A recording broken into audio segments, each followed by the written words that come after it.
अस्सलाम वालेकुम नाज़रीन, आज हम बात करेंगे एक तो इमरान खान के जो 190 मिलियन पाउंड हतमी इब्राहिम में दाखिल, दूसरा इमरान खान का पैगाम जिसमें उन्होंने कह दिया कि फैसले सड़कों पर होंगे, तीसरा 9 मई मुकदमात JIT तफ्तीश में फवाद चौधरी, लीमा खान और उज़मा खान कसूरवार करार, और इसी तरह सुप्रीम जुडिशल कौंसिल का इजलास, और इसी तरह स्मोक पर बात करेंगे, और ट्रंप के हवाले से जो बातचीत चल रही है उस पर बात करेंगे।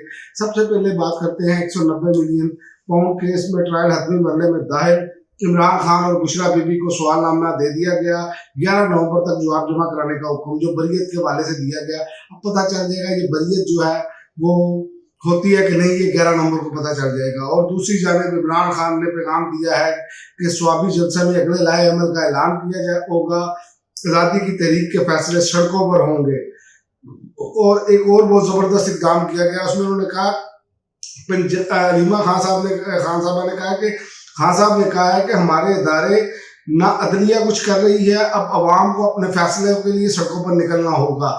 अब ये अवाम का या लीडरशिप का ये अगर नहीं आपस में मामला बनता तो अवाम को ये देखना होगा कि अवाम ने अपने हकूक़ के लिए कैसे निकलना है। और दूसरा एक ज़बरदस्त इक़दाम किया, उन्होंने कहा पंजाब के टिकट होल्डर्स की मुकम्मल निगरानी होगी, कौन सा टिकट होल्डर अपने हल्के से कितने लोग और कितनी गाड़ियां लेकर स्वाबी जलसागाह पहुंचेगा, उसके बाद वहीं से ऐलान होना है। तो ये मामला फाइनल राह में दाखिल हो चुका है, और यही अब जो सूरत हाल वो नजर आ रही है। और एक और खबर है इसमें, तो लाए अमल का आगे बात करता हूँ। ये बताता चलूँ आपको, 26वीं आईनी तरमीम को अख्तर मेंगल, मुस्तफा नवाज खोखर, मौसम दावड़ और फहमीदा बिरता ने सुप्रीम कोर्ट में चैलेंज कर दिया है।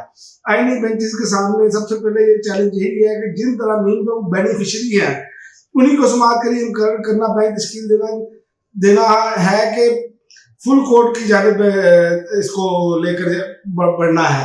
तो इस पर तो मुझे भी समाअत होती हुई नजर नहीं आ रही। ये वैसे उसकी वजह यह है कि जिन पर इल्जाम है, जिन्होंने फायदा लिया है इस आईनी तरमीम से, वही लोग तो आईनी बेंच में बैठे हैं, हुकूमत ने किया गया है तो वो ये सब कुछ किया है। तो एक दो जजेस निकाल के तो आप बाकी सारा कुछ देख लें। आईनी तरमीम लाई इसलिए गई है, तो मुझे नहीं लग रहा कि ये मामला आगे बनेगा, इसको तो वैसे फारग कर दिया जाएगा। और 9 मई मुकदमात JIT तफ्तीश में फवाद चौधरी, लीमा खान और उज़मा खान को कसूरवार करार दे दिया। रिपोर्ट के मुताबिक अबूरी जमानतों में वली खान मुलजिम को कसूरवार नहीं पाया गया। अदालत ने तमाम मुल्ज़मान को अतवी दलाइल के लिए तलब कर दिया और अबूरी जमानतों में 7 दिसंबर तक तोसी कर दी। बात यह लग ऐसे रहा है कि जब इनको कह दिया गया है कि जल्दी से सजाएं सुनाएं, क्योंकि उसकी वजह आपको मालूम है कि अमेरिका में जिन्होंने जीन चेंज की थी वो जा चुके हैं और वो जनवरी में ट्रंप हलफ उठाने जा रहे हैं। इसलिए इन मामला में आप देखें, सुप्रीम जुडिशल काउंसिल का भी इजलास हुआ। 10 जजेस के खिलाफ शिकायत का जो है उन्होंने नाकाफी शुहायद करार देकर खारिज कर दिया है। उसकी वजह क्या थी? सुप्रीम जुडिशल काउंसिल में हुकूमत के अपने लोग बैठे हैं, और सबसे बढ़कर बात chief justice Islamabad high court आमद फारूक साहब जो है वो बैठे थे। और ये आपको मालूम होना चाहिए कि ये जजेस जिन्होंने खत लिखा था, इन्होंने पहले खत चीफ जस्टिस आमद फारूक साहब को लिखा था, तो ये बेनिफिशियरी तो वो भी बीच में थे। तो कैसे हो सकता था कि ये सब कुछ प्लान के साथ किया गया?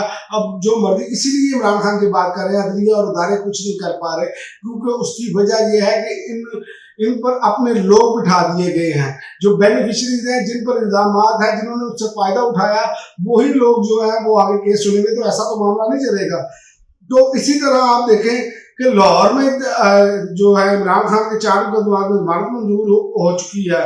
तो अब बात यह है कि जो बेनिफिशरी हैं, अगर वो फैसला करेंगे, वो सुनेंगे केस, जिन्होंने उससे फायदा उठाया, तो फिर तो फायदा ही कोई नहीं है। पूरी दुनिया में, दुनिया के किसी कानून में ऐसा नहीं होता कि जिस पर इल्जाम हो, जिन लोगों ने उससे फायदा उठाया हो वो उसके मुंसब बनकर बैठे।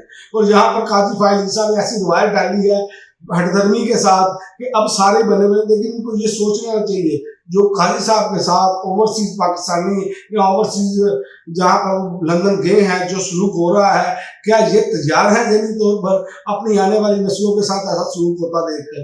ये तो आगे चलकर पता चलेगा। लेकिन बहरहाल ये फैसला कर दिया गया है कि फैसला अब सड़कों पर होगा, और इमरान खान ने अब फैसला कर लिया है कि जो बंदे दो नंबरी कर रहे हैं, जो बुज़दिल है, उनकी अब पार्टी में जगह कोई नहीं। हम ये नहीं कहते कि कोई गद्दार है या फलां है, लेकिन बात यह है कि अगर आप फ़ायदा उठाकर इमरान खान का नाम लेकर आप जब सियासत कर रहे हैं, तो बात यह है कि फिर आपको ये करना होगा कि फिर आपको मुश्किलात भी झेलनी पड़ेंगी। ये तो नहीं हो सकता कि मुश्किल वक़्त आए तो आप रुक के बैठ जाएँ, और इसीलिए ये सारे मामला किए जा रहे हैं। और बात रही सैयद मुशर्रफ खान साहब ने बड़ी ज़बरदस्त बात की। ये जो मुस्लिम लीग नून वाले बयानिए बनाते फिर रहे हैं ना, हर जमात में अच्छे बुरे लोग मौजूद होते हैं, चाहे पीपल्स पार्टी हो, चाहे मुस्लिम लीग नून हो, चाहे कोई भी जमात हो, अच्छे बुरे लोग मौजूद होते हैं जो लोग हकायक पर बात करते हैं। उन्होंने हकायक पर बात की, उनसे किसी ने सवाल किया तो उन्होंने कहा कि ट्रंप को डायरेक्ट कॉल करने की जरूरत ही नहीं है, वो एक ट्वीट भी कर सकता है इमरान खान की रिहाई के लिए, और हुकूमत थर थर कांप रही है, अवामी ताकत एस्टेब्लिशमेंट पर हावी होती है। मरियम नवाज और दूसरे सियासतदानों को के ट्रंप के जाने के बाद बयानात इनकी अकली अप्रोच की निशानदेही करती है, ये कितने लायक और कितने काबिल है। और ट्रंप पाकिस्तान में सिर्फ एक शख्स को जानता है, उसका नाम है इमरान खान, ये सैयद मुशर्रफ खान साहब ने कहा है, और ये बात बिल्कुल हकीकत है। बल्कि इमरान खान पूरी दुनिया में एक पहचान है, एक ब्रांड है, ये इनको मालूम नहीं है। और मैं आपको बताऊं, ट्रंप ने ये आते साथ अभी हलफ नहीं उठाया। उन्होंने कहा कि मेरे हलफ उठाने से पहले पहले जो लोग डीप स्टेट है ना, वो जो पीछे बैठ कर नामालूम है, जिसको नामालूम कहते हैं, वो अपना इस्तीफे खुद ब खुद दे दें, वरना जो ट्रंप ने करना है वो तो इनको मालूम ही है।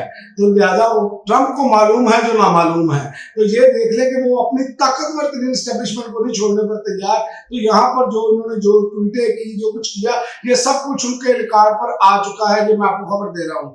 और आखिर में मैं आपको बता दूं, स्मोक की बिगड़ती हुई सूरत लाहौर हाईकोर्ट का मार्केटें रात 8 बजे बंद करने का हुक्म, सुबह भर में इतवार को मार्केटें बंद करने का भी हुक्म, और महकमा माहौलियात ने लाहौर समेत 4 शहरों में चिड़ियाघर, पार्क, खेलों के मैदान में दाखिले पर पाबंदी लगा दी। लेकिन अफसोस की बात यह है कि जो सड़क पर आज भी धुआं छोड़ती गाड़ियां, मोटरसाइकिलें, रिक्शे चल रहे हैं, उनको नहीं पकड़ा जाता। ये देखा जाता है इसने हेलमेट नहीं पहना, ये फला काम हुआ, छोटी छोटी चीजें देखी जाती है, जिससे पूरी कौम को नुकसान है, पूरे सूबे को नुकसान हो रहा है। जो पूरी फैक्ट्रियां इस तरह की जो धुआं मार रही हैं, उन पर इन्होंने नहीं करना, क्योंकि वो पैसे दे के इनके मुंह में ठूंस देते हैं, इसलिए हुकूमत ना वो काम करती है और ना अदालतें उस पर बात करती हैं। यही हमारा सबसे बड़ा अलमिया है। हर साल हम स्मोक को लेकर बैठ जाते हैं, हमें इसका पायदार हल ढूंढना पड़ेगा, वरना इस तरह तो आगे ही बेशक आपकी डूबी पड़ी है, ताजर रो रहे हैं, जो छोटे ताजर हैं, अब आप मार्केटें बंद कर देंगे, मजीद रोएंगे। तो बात यह है कि इसका असल जो जड़ है उसको पकड़ना चाहिए। देखते हैं आइंदा आने वाले दिनों में क्या करते हैं। वैसे तो स्मोक आई है, मरियम नवाज साहिबा जिनेवा है, और जनाब बाकी भी इनके खानदान के सारे लोग बाहर जा चुके हैं। इसी तरह पीपल्स पार्टी के भी जरदारी साहब, बिलावल जरदारी, ये सारे बाहर जा बैठे हैं। तो लिहाजा जब स्मोक जाएगी ये भी आ जाएंगे, ये भी आके बैठेंगे। उतनी देर तक जिनेवा साजिश जो है, एक जिनेवा प्लान वो कर ले, लेकिन लंदन प्लान तो बढ़ चुका है। और ये मैं आपको बता दूं कि ये अब मजीद आगे नहीं चल पाएगा। ये इमरान खान को जाते जाते बता दूं, ये कोशिश करेंगे ट्रंप के हलफ उठाने से पहले इमरान खान को सजाएं सुनाई जाए। लेकिन याद रखें, अगर ये तरीके इंसाफ के लोगों ने स्वाबी जलसे के बाद जो ऐलान किया और उसको मुकम्मल सही तरीके से चला ली, वो वाला काम ना किया जो लीमिंग गंडापुर वाली से वापस हो गए थे, तो याद रखें कि ये कुछ भी नहीं कर पाएंगे फिर, क्योंकि इसकी की बुनियाद पर सारे आगे मामला चल रहे हैं। अब तक के लिए नाज़रीन इतना ही, इजाजत दीजिए। अल्लाह हाफ़िज़।